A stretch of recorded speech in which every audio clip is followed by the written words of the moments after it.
Chaos Bunker. Hey everyone.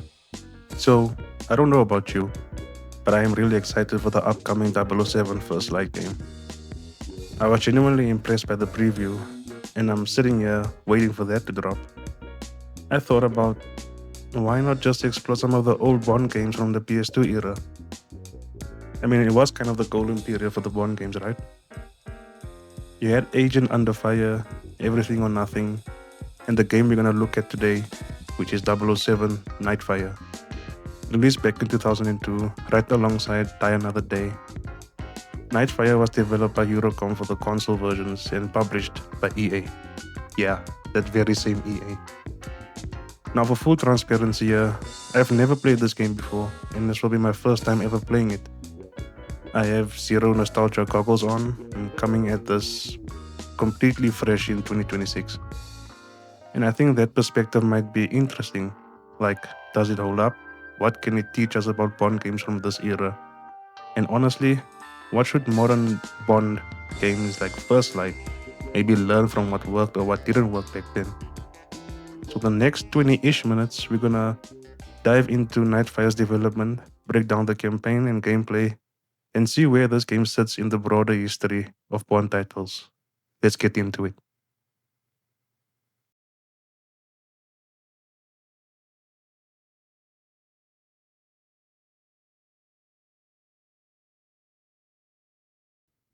So to understand where Nightfire fits in, we need to talk about the state of Bond games in 2002.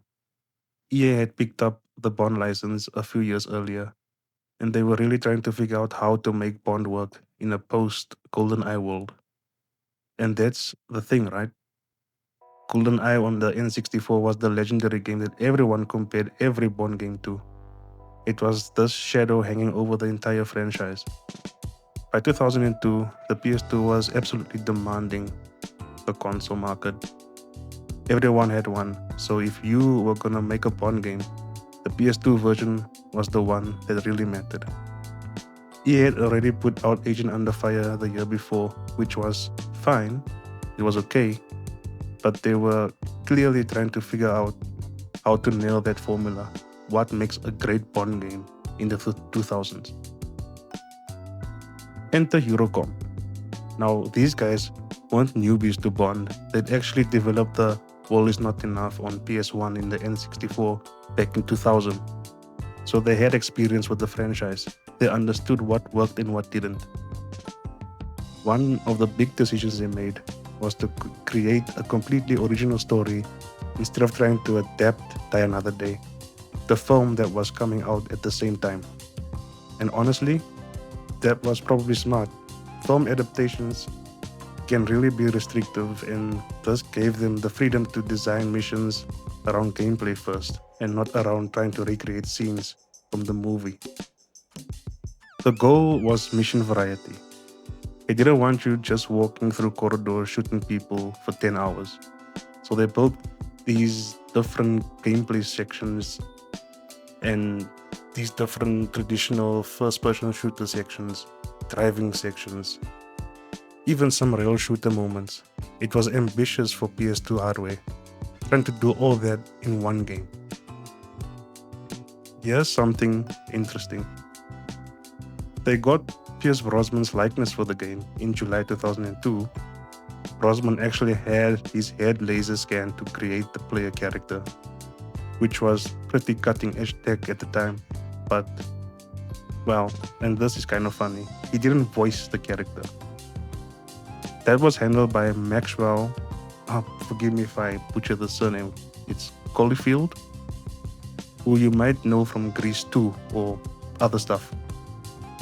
Development had been going on since at least September 2000, so this was like a 2-year project. It went through a few working titles too. It was called James Bond 007 at one point, and then it was called Phoenix Rising, before they finally landed on Nightfire in May 2002.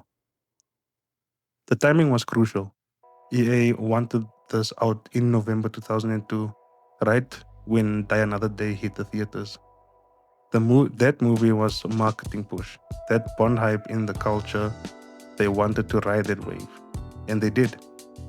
The console versions launched in November 19th, 2002, basically right alongside the phone. So you've got Eurocom, who knows Bond games, trying to make something more ambitious than Agent Under Fire, working within the technical limits of the PS2 hardware, and racing against a theatrical release. That's the context the game was born in.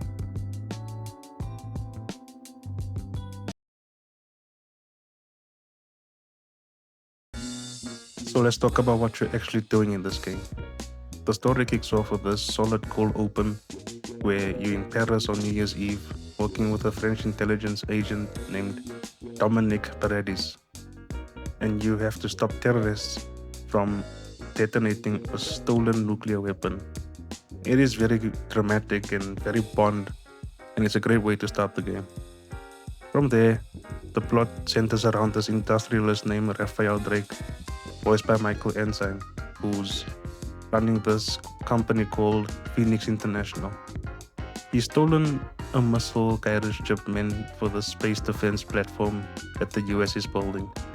And obviously he's got some world domination plans cooking, and your job is to figure out what he's up to and how to stop him. The campaign takes you all over the place, from Austria, Japan, a secret island in the South Pacific, and eventually into space. The story does that classic Bond thing where you're meeting different agents along the way. You've got Zoe Nightshade from the CIA, who returns from Agent Under Fire, and Olora McCall, voiced by Kimberly Davis, who is this Australian intelligence agent. So, without spoiling too much, the story has some stakes. There are betrayals. It tries to feel like a proper Bond adventure. The cutscenes do their best with the PS2 era graphics to sell these story beats. Now, the actual mission design is where things get interesting. The campaign has this structure where you're moving through these fairly linear levels, but you've got objectives to complete. Sort of like GoldenEye, you're not just getting to the end, you're doing spy stuff along the way. Take the Austria mission, for example. You infiltrate Drake's castle during this fancy party. You're sneaking around trying to recover that stolen chip, and then it escalates into this chase down the mountain. It's got variety within a single mission, stealth, action, then vehicles. The Japan section sends you to Mayhew's estate and then to Phoenix's Tokyo offices in this nuclear power plant. These levels try to give you options of how to approach things. You can go in guns blazing, but the game does not want you to think about using stealth when it comes to making it make sense. And here's where I need you to be real with you. The stealth mechanics are, well, they exist. I mean, you crouch, you can sneak up on enemies, you can use silence weapons, but this isn't Metal Gear Solid. The AI is basic. Guards have their set patrol routes, and if you break line of sight, they kind of just forget about you. It works well enough to give you that I'm being sneaky Bond feeling, but it's not deep or challenging. The game has this Bond moment system, which is kind of cool if you use gadgets cleverly or interact with the environment in a specific way, like shooting a chandelier to take out enemies below. You get these bonus points to contribute to your year-end mission rating. It's the game's way of encouraging you to play like Bond and not just a generic action hero. Speaking of gadgets, you've got the Q lab between missions. This is where you can select which gadgets to bring with you. You've got your classic stuff, the laser watch for cutting through things, a grappling hook, a decryptor for hacking, a camera for gathering intel. The thing is, a lot of missions kind of tell you what gadgets you'll need, so it's not like you'll be making these big strategic choices. But it does sound very Bond to have this loadout phase where Q is briefing you on your gear. It's presentation, and presentation matters. Your weapons are all real world guns, but with alternate names like, again, very Bond tradition. You'll pick up different rifles, pistols, and explosives as you go through missions. Nothing is groundbreaking here, but the variety is decent. Okay, so let's address the elephant in the room, the driving sections. These were developed by Savage Entertainment and, and an EA team separate from the main game, and you can definitely tell. They function like the old Spy Hunter games. You're on this linear track, you've got weapons on your car, and you're shooting enemy vehicles while trying not to crash. There's one after the Austria castle where you're in an SUV chasing down or being chased by Drake's security forces. So here's my take. They're fine. They break up the pacing, which depending on your mood is either a good thing or it can be annoying. They definitely feel like a different game, like you're switching genres for a bit. Some people loved these back in the day, some people found them frustrating. I think they're okay. I mean, I enjoyed them. They didn't overstay their welcome, but they're also not the highlight of the experience for me. But when they did happen, and when I was getting in the flow of the first person shooting, it kind of threw me off, as some of these missions tend to be unexpected.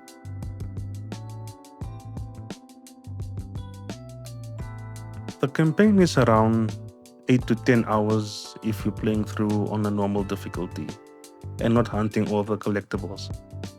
The game has these 007 tokens hidden throughout levels that unlock extras like bonus characters for multiplayer, cheats, and that kind of thing. If you're a completionist, you'll spend more time searching every corner. Pacing well, it moves pretty well. You're rarely doing the same thing for too long. One mission, you're sneaking through a party, the next, you're in a firefight in a power plant. Then you're driving. Then you're on a space station. That variety keeps things from going stale. The difficulty curve is uneven. Some sections feel really easy, you can like just storm your way through, especially if you're used to modern shooters. Other moments spike up, usually during vehicle sections or when you're in a cramped space with a lot of enemies. The AI isn't smart enough to easily challenge you tactically, but I mean, so the difficulty comes from numbers, more enemies, less cover, that kind of thing. One thing I'll say is that the game does reward you for playing well. Your end of mission rating is based on accuracy, time, bond moments, and other factors. Getting platinum ratings on missions gives you that extra challenge if you want it.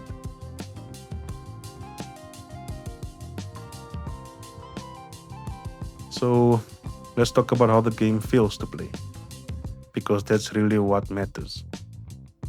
The control scheme is pretty standard for 2002. The left stick moves and the right stick aims, though the aiming sensitivity is definitely tailored for that era. It's not as smooth or responsive as what we're used to now, but for a PS2 shooter, it's competent. You've got your shoulder buttons for aiming down sights and firing, face buttons for interacting, reloading, switching weapons, all the basics. The shooting itself has this kind of weighty feel to it. Weapons have a decent punch, and though the feedback isn't as strong as modern games or as satisfying as, feeling that impact, well, when you have a headshot, enemies drop pretty satisfyingly. The auto aim helps a lot. Honestly, this is clearly designed with controllers in mind, not the precision of a mouse and keyboard. One thing that stands out is how the game handles action versus stealth. When you're creeping around, one move slower. You can peek around corners. You've got your silenced pistol. but the moment things get loud, the game shifts gears. It wants you to be aggressive, mobile, using cover, but not hiding in it forever. It's very much an early 2000s approach to shooter design. You are powerful, you bond, and you shouldn't be covering yourself or running away, if that makes sense. Now, graphically, this game was actually pretty impressive for 2002 standards. The character models, especially Bond's face, thanks to that laser scan of Pierce Brosnan, looks solid for the hardware. The environments have decent variety. The Austria castle feels different from the Tokyo offices, which feels different from the space station. But you can definitely see the PS2 struggling at times. The frame rate, it's mostly stable, but there are moments where things get busy and you can feel it chug a bit out. Draw distance isn't great. You'll notice some popping, especially in the more open areas. The AI is basic, like I mentioned earlier.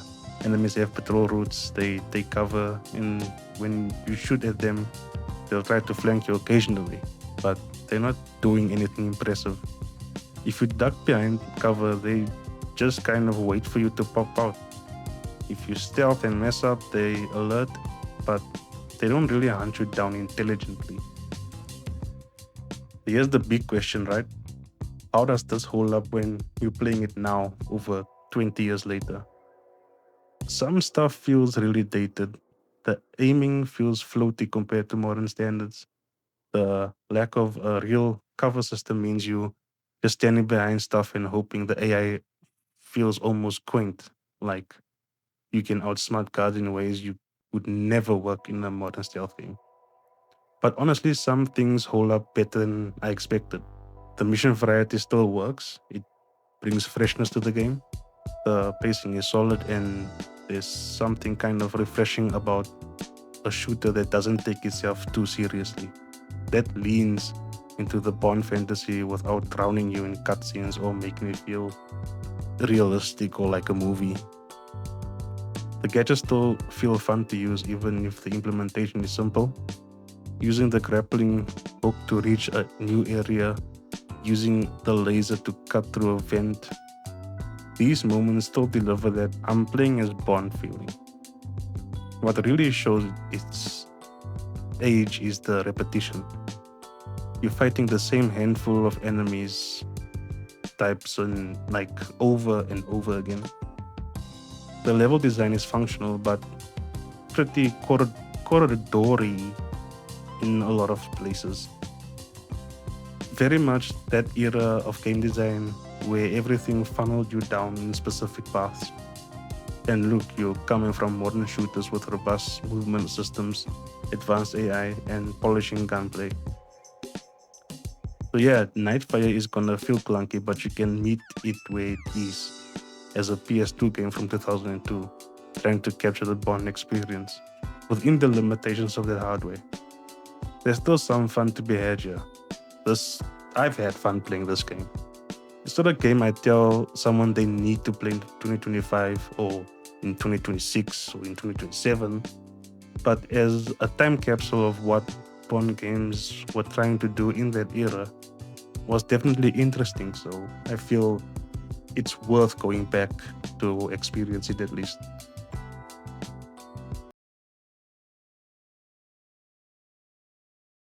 So, when Nightfire actually came out in November 2002, how did people react to it? The PS2 version and the console versions in general got pretty solid reviews on Metacritic. The PS2 version sits at a 77 out of 100, Xbox is 78, and GameCube also around that range. That's pretty favorable. Critics praise the mission variety, the multiplayer, and especially those character models with Chris Brosnan's likeness. For a licensed game in 2002, that was actually good. GameSpot gave it an 8.3 out of 10. IGN was in that same range. The consensus seemed to be that this is a solid Bond game that understands what makes Bond fun. Interestingly, the PC version got much more mixed reviews, sitting around a 59 on Metacritic. And that makes sense because the PC version was different. It was developed by Gearbox Software using a modified version of the Half-Life engine, and it didn't have those driving sections. It was basically a different game, and people felt it was missing content compared to the console versions. Commercially, though, Nightfire was a hit. By September 2003, less than a year after it launched, it had sold 5 million copies across all platforms. The Xbox version went platinum, meaning it sold at least 2 million copies on that platform alone. The PS2 got a platinum status in the UK, where people bought this game. So, here's my final take on James Bond 007 Nightfire. It's a perfectly competent PS2 era shooter that understands what makes Bond appealing as a video game character. It's not going to blow your mind, it's not going to revolutionize anything, but it does what it sets out to do well with a decent level of polish. If you're someone who grew up with this game, I totally get why you'd have fond memories of it. It is a genuinely fun game, especially in that mission variety and the way it captures the early 2000s Bond energy, that Pierce Brosnan era, those Die Another Day vibes. But if you're playing it for the first time now, it's gonna feel dated in only a few ways. The controls, the AI, the linear level design, these are all products of the time. So you have to, again, meet the game where it is. What's interesting to me though is that this game represents the evolution of Bond titles. EA was clearly trying to figure out the formula. They were experimenting, driving sections, Bond moment sections, different mission structures. Some of it worked and some didn't, but you can see them learning. And now with First Light on the horizon, I'm curious what lessons developers today are taking from this era. Because Nightfire and games like it show us that Bond works best when you embrace the variety. When you lean into the fantasy of being the super spy with gadgets and globe-trotting adventures. When you try to make Bond just another corridor shooter, you lose what makes the character special. Nightfire isn't just a little masterpiece of its time, but it's a solid piece of Bond gaming history, and exploring it has been pretty fun for me. If you've got your own memories of Nightfire or any PS2 era Bond games, I'd love to hear them in the comments below, and maybe you guys could tell me what else I could play from that era. Thank you for watching, and I'll catch you in the next one.